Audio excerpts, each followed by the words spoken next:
નમસ્તે મિત્રો, આપનું સ્વાગત છે યુટ્યુબ ચેનલ ગ્લીમ ઓફ ગોડમાં। આજે આપણે અધ્યાય 63 ડૉક્ટર સાંઈબાબાના ભક્ત બન્યા અને ડૉક્ટર પિલ્લાઈનું વાળા દર્દ મટ્યું અધ્યાયમાં આગળ વધીશું। માલેગાંવમાં એક ડૉક્ટર પ્રેક્ટિસ કરતા હતા। એમની બહેનના 4 વર્ષના એક દીકરાને હાડકાનો ક્ષય થયો હતો। એનું એક હાડકું સડવા માંડ્યું। એને ઘણી પીડા થતી હતી। શરીર પણ નબળું પડી ગયું હતું। ડૉક્ટરે ક્ષયના સ્પેશિયાલિસ્ટ ડૉક્ટરની મદદથી એની ઘણી દવા કરી, પણ મટવાને બદલે રોગ વધવા લાગ્યો। દીકરાના મા બાપને કોઈએ સલાહ આપી કે તમે શિરડી સાંઈબાબા પાસે લઈ જાઓ, એ જરૂર રોગ મટાડી આપશે।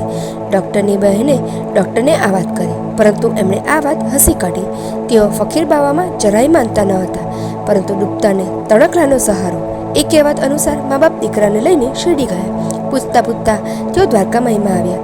સાંઈબાબાને પગે લાગી દીકરાને સાંઈબાબાના ચરણો પાસે સુવડાવ્યો અને એના રોગની માહિતી આપી। દીકરાની માં રડી પડી। સાંઈબાબાએ દીકરાના માથે હાથ ફેરવતા કહ્યું, માય રડ નહીં, દ્વારકામાઈમાં કોઈ દુઃખી થઈને પાછું જતું નથી। જે હડકું સડે છે ત્યાં આ ઉધી લગાડજો, 1 સપ્તાહમાં દીકરાને આરામ થઈ જશે। માય ભગવાનમાં શ્રદ્ધા રાખીને આ કામ કરજો। પછી સાંઈબાબાએ એ છોકરાના વ્રણ પર કોમળતાથી હાથ ફેરવ્યો। છોકરાને સારું લાગ્યું। તેઓ દીક્ષિતના વાડામાં ઉતર્યા। ત્યાં સાંઈબાબાના ચમત્કારોની વાત સાંભળીને છોકરાના મા બાપની શ્રદ્ધા વધતી ગઈ। 1 સપ્તાહમાં વ્રણોમાં રૂઝ આવવા લાગી અને દીકરામાં શક્તિ પણ આવી ગયો। તેઓ દીકરાને લઈને દ્વારકામાઈમાં ગયા। 3 જણા સાંઈબાબાને પગે લાગ્યા। પછી એમણે ફળો અને દક્ષિણા મૂકી સાંઈબાબાનો ખૂબ આભાર માન્યો અને માલેગાંવ આવી ગયા। દીકરાના મામા ડૉક્ટરે ભત્રીજાના બધા ટેસ્ટ કર્યા તો ક્ષયનું નામો નિશાન ન હતું। પૂર્ણ રીતે ભત્રીજો નિરોગી થઈ ગયો હતો। આ ચમત્કારથી ડૉક્ટરના આશ્ચર્યનો પાર ન રહ્યો। ડૉક્ટરને પણ સાંઈબાબા માટે શ્રદ્ધા બંધાઈ। તેઓએ મુંબઈ થઈને શિરડી જવા વિચાર કર્યો, પરંતુ મુંબઈમાં બીજા ડૉક્ટરે કહ્યું, ફકીર બાવાથી કોઈ રોગ ન મટે, આ તો કોઈ દેશી દવા લાગી ગઈ હશે। ઉદીથી વળી રોગ સારા થતા હશે। એણે શિરડી જવાનું માંડી વાળ્યું, પરંતુ એના હૃદયમાં સાંઈબાબાના દર્શન કરવાનો તલસાટ વધતો ગયો। 3 રાત સુધી એના કાનમાં એક જ અવાજ ગૂંજતો રહ્યો, તને હજી મારામાં શ્રદ્ધા બેઠી નથી? ડૉક્ટરે ફરી શિરડી જવાનું નક્કી કર્યું, પરંતુ એક ભારે તાવના દર્દીને રોજ તપાસવો પડે એવો કેસ આવી ગયો। એણે મનમાં સંકલ્પ કર્યો, આ દર્દીને રાતે જ તાવ ઉતરી જશે તો હું બીજા દિવસે શિરડી જઈશ।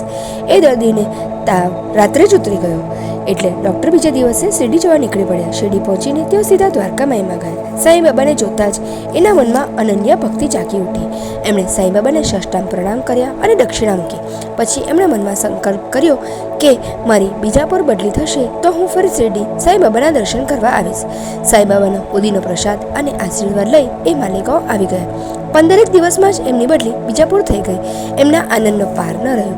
બસ તે દિવસથી તેઓ સાંઈબાબાના પરમ ભક્ત બની ગયા। ડૉક્ટર પિલ્લાઈ સાંઈબાબાના પરમ ભક્ત હતા।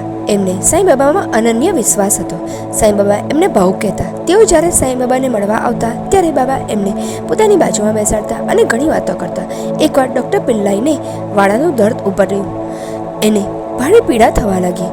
પગનો એ પગ સૂજી ગયો હતો। નાના સાહેબે એને પાટો બાંધ્યો હતો। એમણે કાકા સાહેબને કહ્યું, વાળાની આ પીડા મારાથી હવે સહન થતી નથી। કયા જન્મના કર્મોની આ સજા હશે? આના કરતાં તો મૃત્યુ આવે તો સારું। કાકા સાહેબ, તમે સાંઈબાબાને કહેજો કે આ પીડાને 10 જન્મોમાં વહેંચી દે, એટલે સહન તો થાય।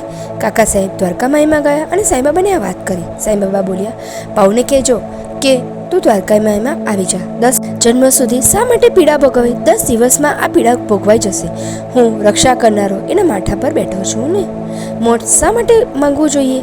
એને અહીં મૂકી જાઓ। કાકા સાહેબ અને બીજા ભક્તોની મદદથી પિલ્લાઈને દ્વારકામાઈમાં લઈ આવ્યા। સાંઈબાબાએ પોતાનો તકિયો આપી કહ્યું, પાઉ અહીં દ્વારકામાઈમાં સૂઈ જા। ગત જન્મોના કર્મો ભોગવવા જ પડે। હસતા હસતા ભોગવો કે રડતા રડતા, તો શાંતિથી પરમાત્માનું નામ લઈ એમનામાં મન પરો। ડૉક્ટર પિલ્લાઈ બોલ્યા, બાબા, નાના સાહેબે આ પાટો બાંધ્યો છે પણ કંઈ ફાયદો નથી। નાનો મૂર્ખો છે, તું પાટો છોડી નાખ। એક કાગડો આવશે અને તને ચાંચ મારશે, એટલે તને આ દર્દ મટી જશે। ડૉક્ટર પિલ્લાઈ પાટો છોડીને લાંબા થઈને સૂઈ ગયા। ત્યાં અબ્દુલ આવ્યો। એ રોજ દ્વારકામાઈ વાળતો અને ફાનસ સાફ કરતો। એણે વાળવાનું શરૂ કર્યું। અબ્દુલથી ભૂલમાં પિલ્લાઈના પગમાં જ્યાં સોજો હતો અને અત્યંત પીડા થતી હતી ત્યાં પગ મુકાઈ ગયો। તે સાથે ડૉક્ટર પિલ્લાઈએ ચીસાચીસ કરી મૂકી। એ સૂચેલા ભાગનો ફૂલ્લો ફૂટી ગયો અને એમાંથી 7 વાળા બહાર નીકળી પડ્યા। અબ્દુલ એ વાળા પર એક સળી પર વીંટતો ગયો। બધા બહાર નીકળી ગયા એટલે ડૉક્ટર પિલ્લાઈની પીડા સમી ગઈ. સાંઈબાબાને કહેવાથી અબ્દુલે ઘા સાફ કરી એના પર ઉડી લગાડી દીધી. સાંઈબાબા બોલ્યા, જો કાકા ભાવ સાજા થઈ ગયા ને? ડૉક્ટર પિલ્લાઈ બોલ્યા, પણ કાગડો ક્યારે આવશે અને ચાંચ ક્યારે મારશે? સાંઈબાબા હસ્યા અને બોલ્યા, આ અબ્દુલ કાગડાએ ચાંચ મારીને. બધા હસી પડ્યા. ડૉક્ટર પિલ્લાઈને પણ હસવું આવી ગયું. એક સપ્તાહમાં ફક્ત ઉદી લગાડવાથી ને ઉદી પાણીમાં પીવાથી એમનું દર્દ કાયમ માટે મળી ગયું. ઓમ નમઃ ઇતિ સદગુરુ શ્રી સાંઈ સચ્ચરિત્રમાં ડૉક્ટર સાંઈબાબાના ભક્ત બન્યા અને ડૉક્ટર પિલ્લાઈનું વાળાનું દર્દ મટ્યું નામનો અધ્યાય 63 સમાપ્ત. જો આપને આ વિડીયો પસંદ આવ્યો હોય તો વિડીયોને લાઇક કરજો, શેર કરજો અને ચેનલને સબસ્ક્રાઈબ કરજો.